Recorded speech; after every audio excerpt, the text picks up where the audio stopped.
Good morning. How is everyone this morning? Summer continues, so it can't be bad, right?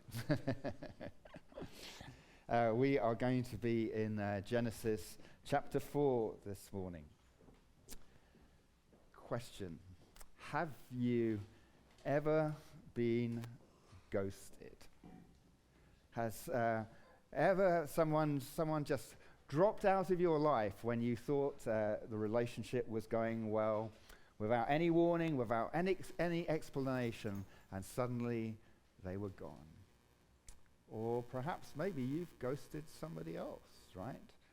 And perhaps it was for safety reasons, or perhaps you just had enough of them and you just wanted to cut them off.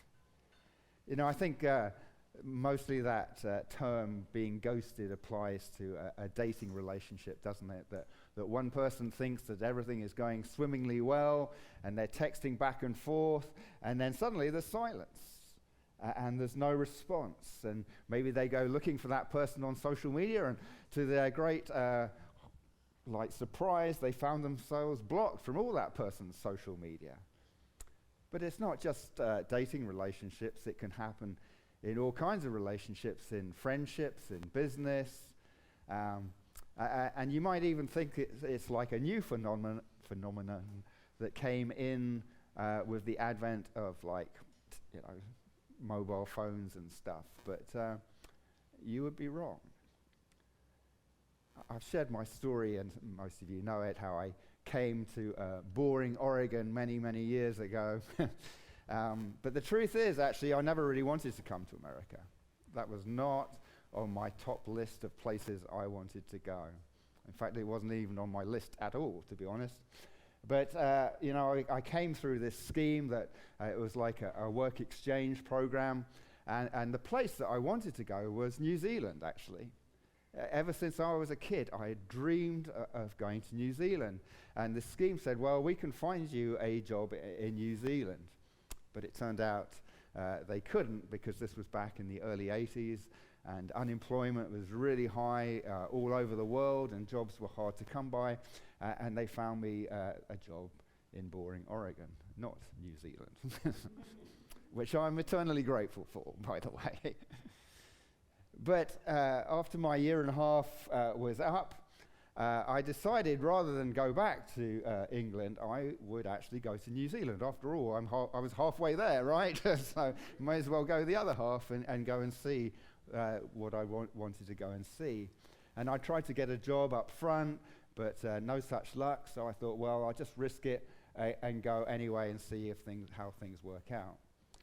So I arrived in Auckland and found this cheap hostel to stay at, and started to look for a job. And I became friends with this other guy who was staying there. He was a New Zealander, and he came from Dunedin in the South Island. I don't remember why exactly he was in Auckland and staying in this hostel, but we kind of hung out together and did a few things together. And then he was going back to Dunedin in a few days, and he said, hey, do you want to come with me? I was like, well, I don't know, what's in Dunedin? He said, well, I can get you a job in Dunedin because I work at a tannery, and I can get you a job in a tannery. And I was thinking, well, that's not really a nursery, but hey, beggars can't be choosers, and it might not smell that good, but I'll take it, right? So I said, sure, I'll go with you, and that would be great. And so we arranged to meet right in the hostel lobby the next morning at whatever it was, 7 o'clock in the morning, and we were going to go, I don't remember how exactly, down to Dunedin on the South Island. And I was up bright and early that morning because I didn't want to miss him, right?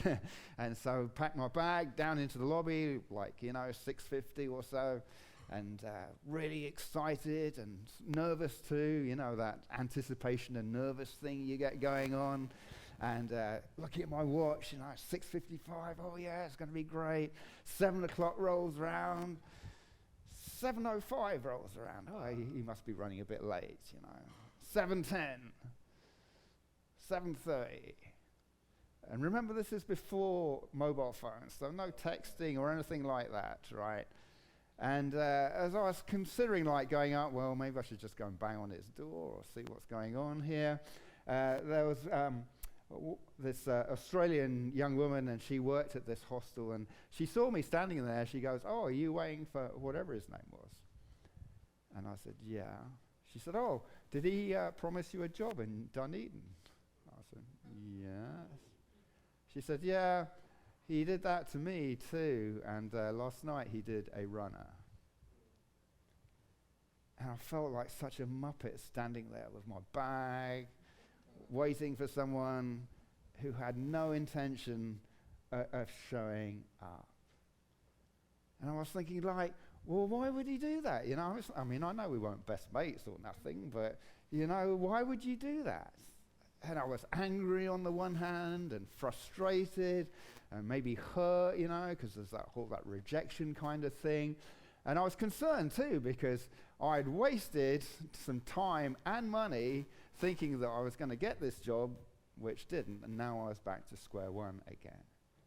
And then, of course, at the back of my mind, it's was it me, and what did I do, and why couldn't you just tell me, And so I was well and truly ghosted before ghosting was even a thing. What about God? Have you ever ghosted God? There are times in our lives maybe we feel like God is ghosting us, right? All we hear is silence, and we are desperate to hear from God, but God doesn't do that. He does not ghost us, does he? He might withdraw for a season to help us grow, make us reach out to him, but he never ghosts us. But this isn't about God ghosting us, not again that he does that, but us ghosting God. Because maybe there's been a time in your life where God finds you pretty hard to get hold of. One minute you were there, happily chatting away to him, right? And then the next minute, silence. Phones off. No more communication. So this morning we're going to read about this story of God himself kind of being ghosted. I know it doesn't specifically say that in the text, but that's kind of where we're going. So Genesis chapter 4, we're going to read verse 1 through 16.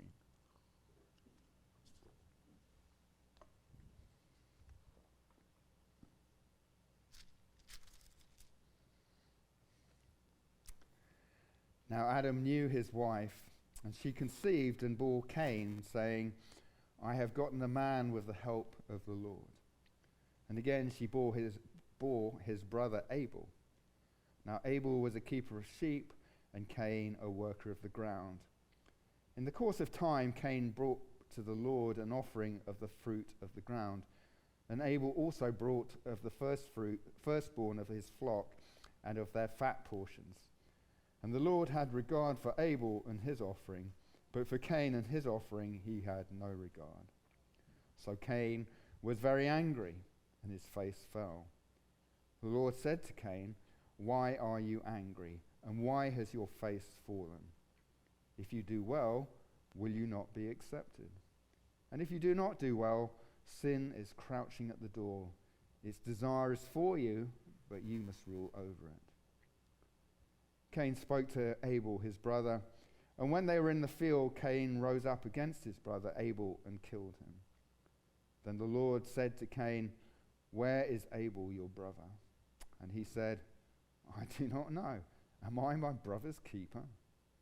And the Lord said, "What have you done? The voice of your brother's blood is crying to me from the ground, and now you are cursed from the ground, which has opened its mouth to receive your brother's blood from your hand. When you work the ground, it shall no longer yield to you its strength. You shall be a fugitive and a wanderer on the earth." Cain said to the Lord, "My punishment is greater than I can bear. Behold, you have driven me today away from the ground, and from your face I shall be hidden. I shall be a fugitive and a wanderer on the earth, and whoever finds me will kill me." Then the Lord said to him, "Not so. If anyone kills Cain, vengeance shall be taken on him sevenfold. And the Lord put a mark on Cain, lest any who found him should attack him. Then Cain went away from the presence of the Lord and settled in the land of Nod, east of Eden. How many times do you think over the years God has been ghosted? You know, one minute someone is chatting away to him, and the next minute, silence, right? One minute they're crying out to God for his help. The next minute, who? I don't even know him. He's blocked from everything, all my communications. We see it, don't we, in the Bible all the time that happens. And not just individuals, but communities too, right? The Hebrews were crying out in Egypt. They were in bondage and slavery to the Egyptians. You know, for a long time they cried out to God. And God hears their cry, brings them out of bondage and out of slavery, out of Egypt. They get out into the wilderness, and communication already starts to go a bit fuzzy, doesn't it? Sorry, we can't hear you, Lord. We're going to do things our way. And then eventually they get into the promised land, and what happens again? We'll just turn it all off. We're not going to listen to God anymore. And they start dating all these other kinds of gods that they find in the land. The series that we're in, we've called it God Questions. And we started it last week with the first two human beings. And they were in paradise, they were in the Garden of Eden, and they had this intimate communion with God. And then one time, God comes looking for them in the cool of the day. And what has happened? What do they do to God? They ghost him, don't they? They're not to be found anywhere. And God asks, where are you? Where are you? It's the first question that God asks in the Bible. Not that God doesn't know where they are. He knows exactly where they are. They decided to question God's goodness.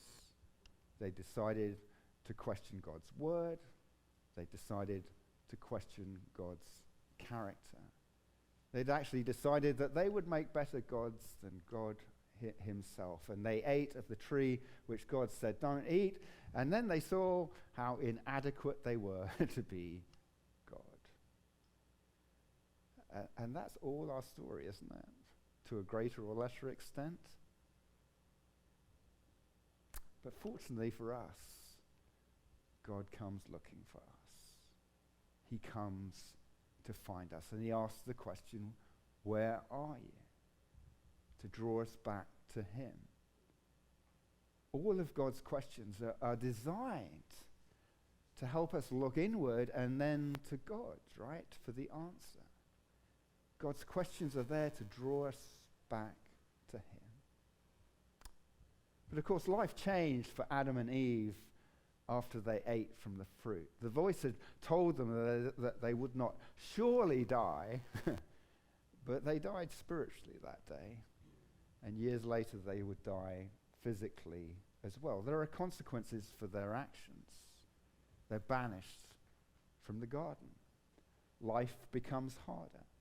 You know, all they had to do before was like go and pick fruit from any tree in the whole of the Garden of Eden. But now they've got to work hard in the soil, and then it's going to be difficult, and they're going to sweat, and childbirth is going to be painful, and there's going to be conflict between, you know, husbands and wives, men and women. And that serpent and its descendants are going to be constantly nipping at the heels of Adam and Eve's descendants. And yet, there is still hope. Because Adam calls his wife Eve, which means that the mother of all living. They cling to that command that God has given them to go into the earth and multiply. They have faith in a way that God is still going to keep his word, even though they haven't kept their word. And so Eve conceives and has a child, Cain, which means to get. And this kind of play on words there in the Hebrew between, you know, she says, she has gotten a man with the help of the Lord. And then she has another son, Abel, and his name means breath. or vapor, which turns out, of course, to be exactly true. So things kind of look like they're back on track, right? You know, we've had this bit of a hiccup here, but now maybe things are going to go forward. Paradise is lost, but they've got children, and God is still with them. He hasn't ghosted them, right? Despite the fact that they've ignored him, what could possibly go wrong now? Well, of course, as we just read, things go downhill quickly, don't they? And why? Because again, when God came with his questions, he was ghosted yet again. And this is really the story about the response to God's questions. And in particular, Cain's response to the questions that God asks him. And the first question that God asked Cain has to do with his contribution.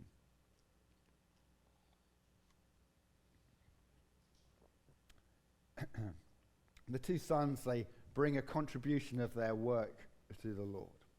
And Cain brings an offering of the fruits of the ground. Abel brings an offering of the firstborn of his flock, and he brings the fat portion too. And God accepts Abel's contribution, but Cain's he rejects. And Cain is mad, and his face falls. Perhaps he's kind of depressed about the whole situation as well. And God asks, why has your face fallen? And he kind of seems to think that Cain should know the answer to that, right? Why has your face fallen? Have you ever had a contribution rejected by somebody? Maybe it was, you think back to school, and you wrote what you thought was the best essay of your life, and you hand it in to the teacher, and it comes back with nothing but reading over the whole thing. And maybe a comment, must do better, or something like that. And there's that teacher at school that you just can't please, no matter what you do, right? You try and you try and you try, but you just can't please that teacher. She just doesn't seem to like you. But Susan over there, she can do no wrong, right? And you think your essay's twice as good as hers, but no, still yours is not accepted. Or maybe it's closer to home, and maybe it's a parent, maybe it's your dad, and no matter what you do, no matter how hard you try, you just can't please him. Your contribution is just never enough. You long to hear those words, well done, great job, I love you. But you don't. Yet your younger sibling gets it all the time for doing what in your eyes seems to be nothing, right? They only have to lift a finger and they get all these compliments, and it makes you what? Mad. And it hurts, and it makes you depressed and sad. So is this what is going on here? That God has his favorite, and Abel is his favorite, and Cain isn't? It's often interesting actually in through the Bible that God does choose the younger sibling over the older sibling. And as an older sibling, it kind of pains me to say that. But that's kind of points, doesn't it, to the reversal of fortune, that God chooses what we consider here on earth often to be the least, to be foremost, right? In fact, Jesus said that, didn't he? That the first shall be last and the last shall be first. But God is not rejecting Cain's offering because Cain isn't his favorite. So what? Perhaps God is offering Cain because he didn't bring the right contribution. He didn't make the perfect contribution. I mean, how much should you give actually to gain God's favor?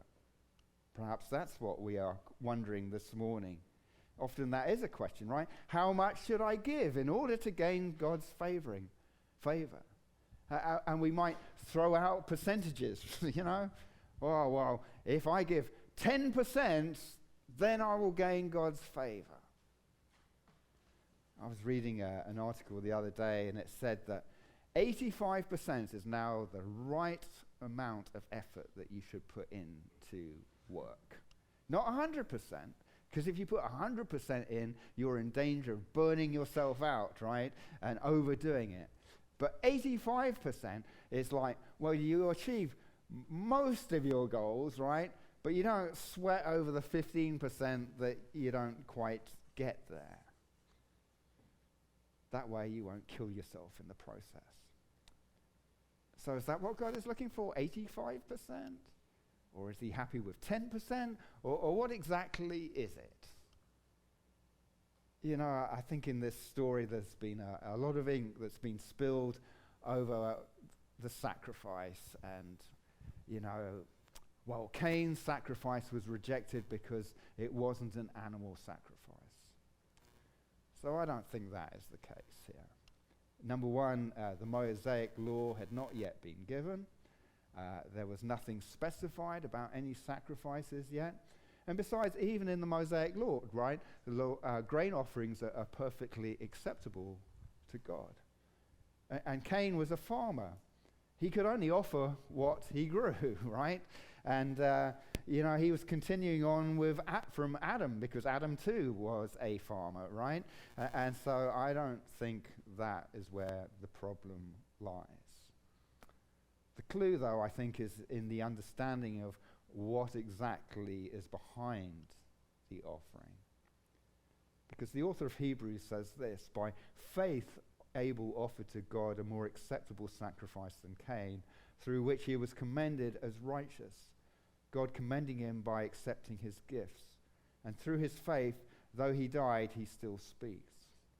And a couple of verses on in Hebrews it says, without faith it is impossible, not slightly impossible, but completely impossible to please God. So I would suggest to you that it seems that Cain made a faithless contribution as opposed to Abel's faithful contribution. Because what Cain was actually doing is that he was ghosting God with his trust. And it showed up in his offering. Because you notice that Abel brought the firstborn of his flock and the fat portions. In other words, he contributed to God the best, right? The first and the best. He continued to trust that God was going to meet his needs no matter what. He put his trust in God.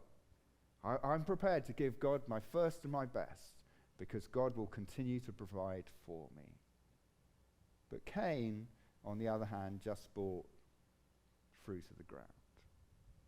And it kind of leads to that idea that it wasn't the first fruit, and possibly it wasn't the best fruit either, right? It was just some fruit.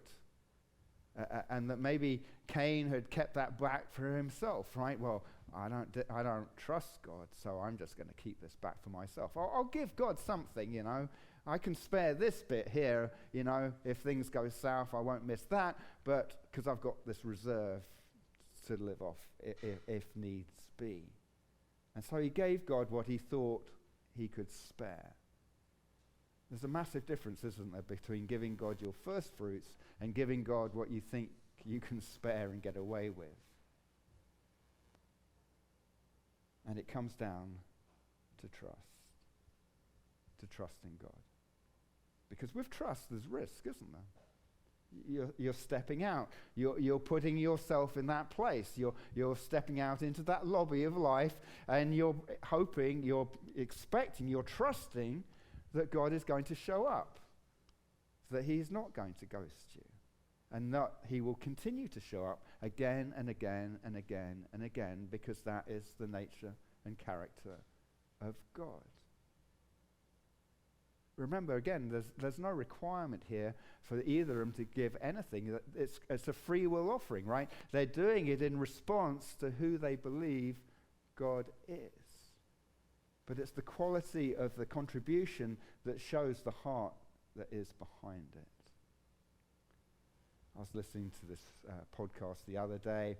I think her name was Jennifer Holberg. Don't quote me on that.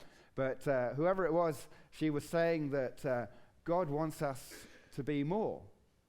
And the dichotomy is, in order for us to be more, we have to hold on to less. And that is difficult, isn't it?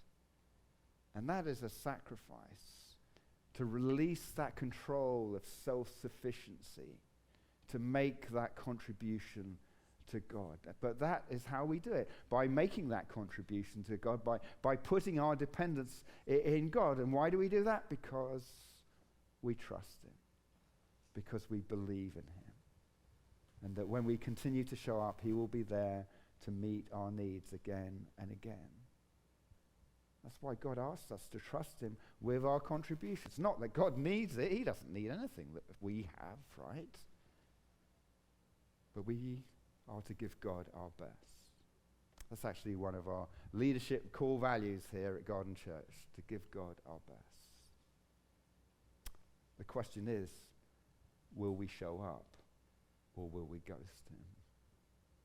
There was one time Jesus was in the temple and he was sitting near the treasury, and the offering box was there, and all the rich and good and wealthy were coming, and they were depositing, in public, all their, big offerings and tithes and all of that.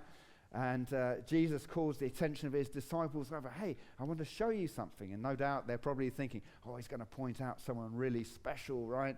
And he points out this widow who has just dropped 2 copper coins into the box. And Jesus said, truly I say to you, this poor widow has put in more than all those who are contributing to the offering box. For they all contributed out of their abundance, but she out of her poverty has put in everything she had, all she had to live on. And why did she do that? Because she trusted. Contributions made from the heart don't ghost God. Secondly, Cain ghosts God with regard to God's caution. God asks this follow-up question: if you do well, will you not be accepted? And if you do not do well, sin is crouching at the door. Its desire is contrary to you, but you must rule over it. If you do well. What does it mean for us to do well? What does that look like exactly? Cain has been cautioned by God. The question is Cain going to actually listen to God's caution?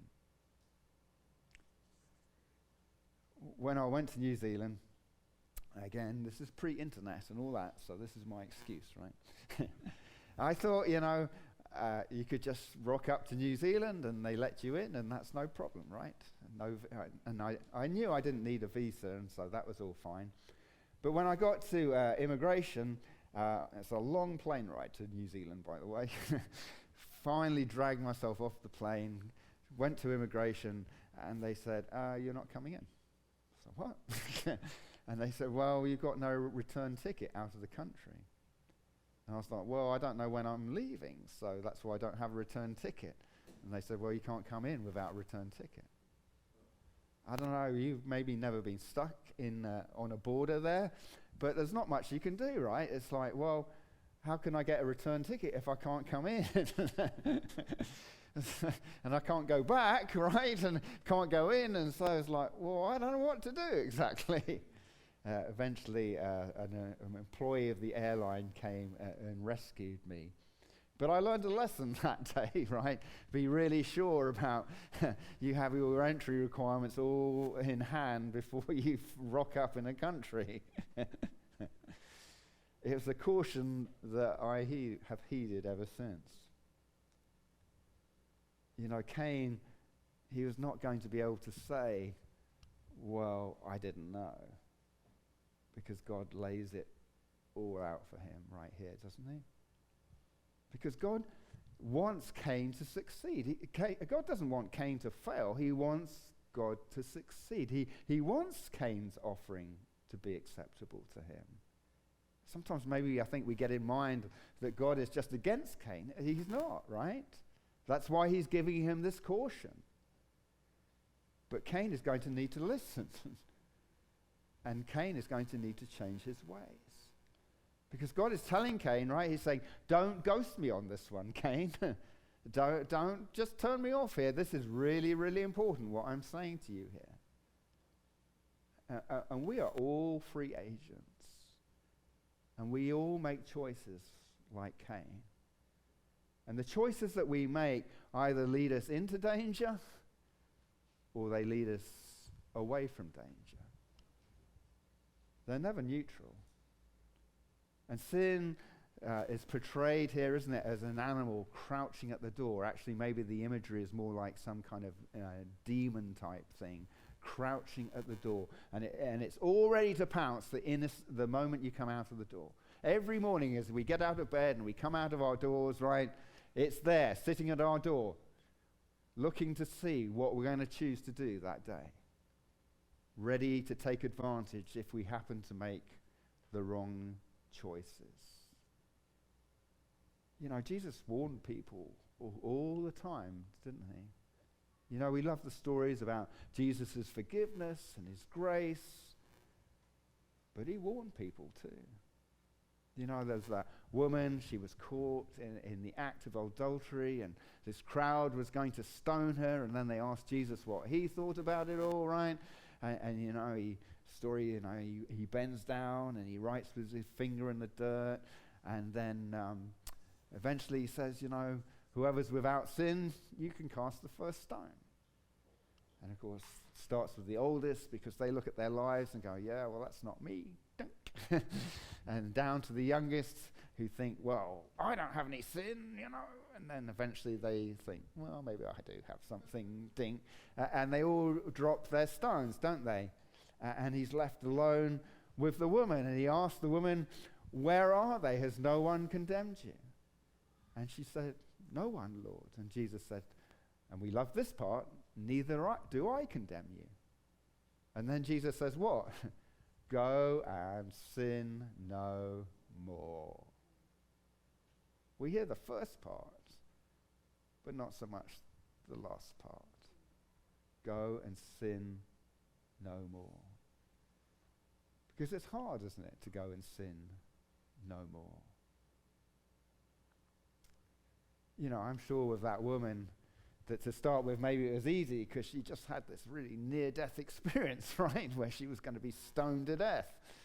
But gradually over time, you know, that fear kind of wears off, doesn't it? And sin becomes more attractive again. But that brings kind of another question. Is fear really the right motivation not to sin? Surely love needs to be the motivation. Not that she feared the consequences of sin, but rather that she loved what Jesus and who Jesus was, what he had done for her, that he had saved her. It's also not just a question of cleaning out the old, is it? Something needs to be put in its place. You can't just leave a vacuum because something is going to fill that vacuum. You know, I look at it outside in Old Town round here. You know, there was a group out cleaning up the streets the other day, and, you know, that's fantastic, right? And I absolutely applaud all of that, not putting that down at all. But it takes more than just sweeping the streets, right? Because still, fundamentally, it remains the same down here. Jesus told another story about a spirit that had been given the heave-ho, and it went around wandering, looking for a place to rest, but couldn't find a place to rest. And so it goes back to where it came from, and it finds the room, Jesus said, swept and clean, but empty. Nothing had been put in its place. And so it goes and finds 7 of its mates, more evil than it, and it comes back and invites them all in. And the last state, Jesus says, is worse than the first state. We have to put something back in.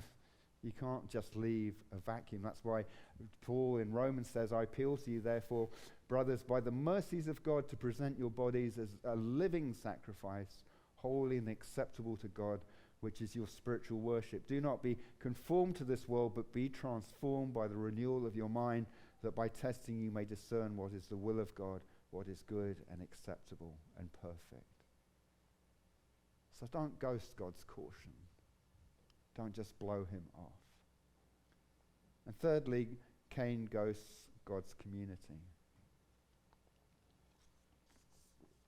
God asks Cain where his brother is, and in response, Cain responds with a question of his own. Am I my brother's keeper? He ghosts God's question, doesn't he? He ghosts his responsibility and his care for the community that he is part of.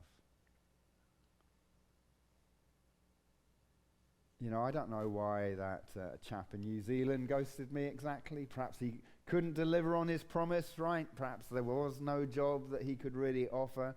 Perhaps it was just a way of trying to make friends, ingratiate himself with me. You know, he didn't gain anything financially from me. I didn't have any finances to give him, so maybe he just got some kind of sick joy out of like thinking, I can just picture him standing there in that lobby waiting for me to come and I'm not coming. You know, why did Cain murder his brother? It doesn't exactly say, but he was jealous, wasn't he? Envious of his brother. Maybe he saw his brother as competition to God's love and thought, well, if I get rid of my brother, then God will have to accept me. Eliminate the competition. Actually, it goes a bit deeper than that. John tells us in his letter that we should not be like Cain, who was of the evil one and murdered his brother. And why did he murder him? Because his own deeds were evil and his brother's righteous. Jesus, when he talks about the devil, says that the devil was a murderer from the beginning. He does not stand in the truth, and that he is the father of lies.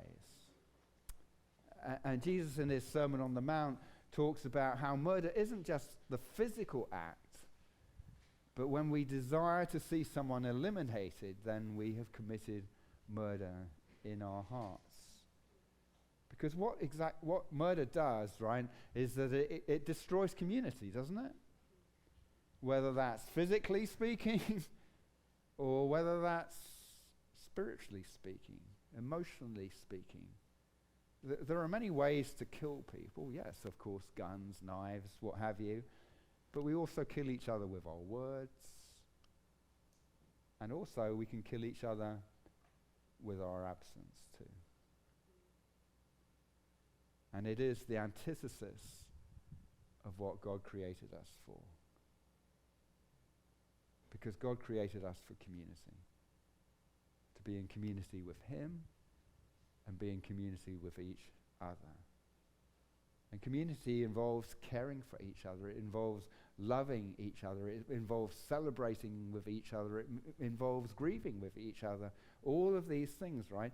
Jesus said what? The greatest commandment is to love the Lord your God with all your heart, with all your soul, with all your mind and all your strength, and to love others as yourself. The two absolutely go together. The one leads to the other, right? You can't say you love God and not love your brother and sister. That's what John says, isn't it? We can't murder each other with lies and deceit and absence and say that we love God. It's not possible to do that. You know, we aren't told about how Cain enticed his brother out into the field.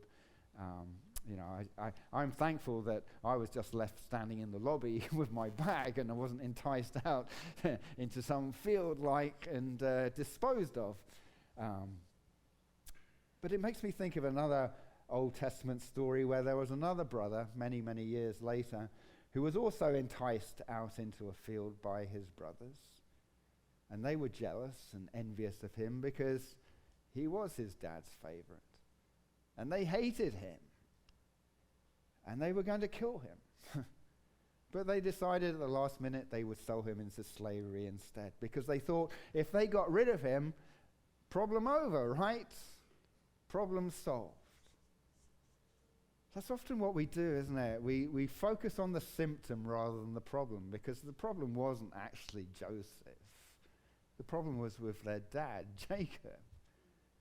The problem wasn't Abel for Cain. The problem was his relationship with God and what he was doing in his relationship with God.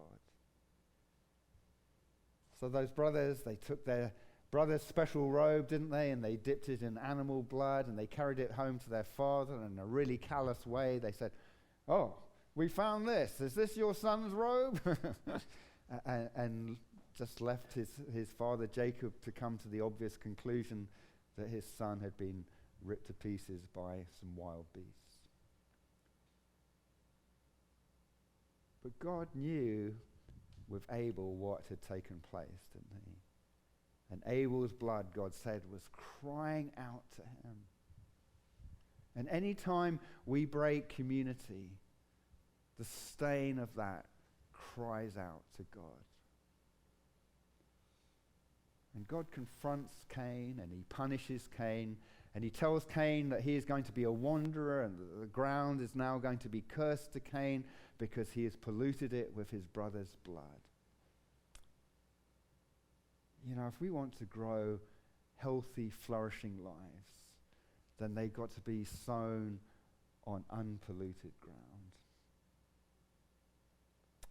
Sin, it sends us off wandering, doesn't it? Because it breaks community, and off we go searching for something that we cannot obtain in places that we were not going to find it.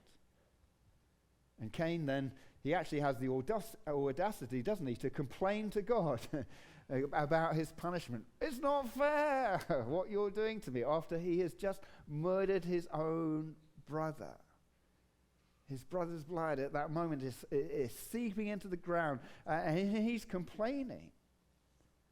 And yet even at that point, right, that God, in his grace, he places this mark on Cain, not as a target, right, but actually to prevent further bloodshed. You know, even when we commit murder, even when we commit all kinds of other sins, we still live in God's common grace. Everyone in this world, every single person in this world, all of us, we live in God's common grace. Whether we recognize it or not, whether we were wandering far away from God's presence or not, as long as we draw breath in this earth, we live in God's common grace. But the thing is, God had another thing in mind, didn't he? Not just common grace, but the grace of salvation. And Cain points us one way, but Abel points us another. His blood points us another way. Because that dysfunctional family of Joseph, many years later, they were wandered off to Egypt, didn't they? There was an enormous famine, and they went to find food in the midst of famine. And to their amazement, not only did they find food, but they found their brother ruling in Egypt and ready to do what? Not only to give them food, but to extend to him his grace and his forgiveness, despite them ghosting him, despite them ignoring his cries and his pleas for mercy.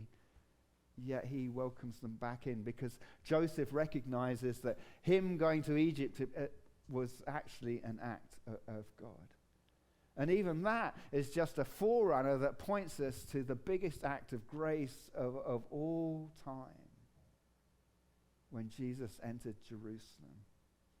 And the authorities, they had it in for him, and they thought that if they could, just get rid of Jesus, their problem was going to be gone. And Jesus entered Jerusalem, and his disciples sang, "Blessed is the King who comes in the name of the Lord, peace in heaven and glory in the highest." And the Pharisees complained, right? They said, "Stop your disciples singing, And Jesus said, if they're silent, even the stones would cry out. And the authorities came for Jesus in the garden, and they arrested him, and his disciples did what? They scarpered, they ghosted him. And later on, his leading disciple ghosted Jesus not just once, twice, but 3 times when he was asked if he knew Jesus. And Jesus was nailed to the cross. And the blood from his body ran down and dripped on the ground. And it dripped from his hands. It dripped from his feet. It was the blood of the Son of God saturating the ground beneath the cross. But Jesus' blood, unlike the blood that Cain shed, does not curse the ground. It actually renews the ground. It renews the ground of those who put their faith and trust in Jesus Christ. Because Jesus' blood actually heals us and it sets us free. It is the grace of God's salvation. And we no longer have to wander searching from place to place trying to find it. We find it in Jesus Christ. The author of Hebrews says, "But you have come to Mount Zion and to the city of the living God, the heavenly Jerusalem, and to innumerable angels in festal gathering, and to the assembly of the firstborn who are enrolled in heaven, and to God the judge of all, and to the spirits of the righteous made perfect, and to Jesus the mediator of a new covenant, and to the sprinkled blood that speaks a better word than the blood of Abel." Because Jesus' blood restores community. It restores our community with God. It restores our community with each other. And we must not ghost God's offering of community. So where are you this morning when it comes to ghosting people? Hopefully you don't do that. It's not nice. But hopefully even more so, you're not doing it to God. And then when God looks at your contribution, he sees it as a contribution from the heart. And when God offers a caution, that you take it seriously. And that together as a community, we are united through the blood of our Lord and Savior, Jesus Christ. What's God saying to you now?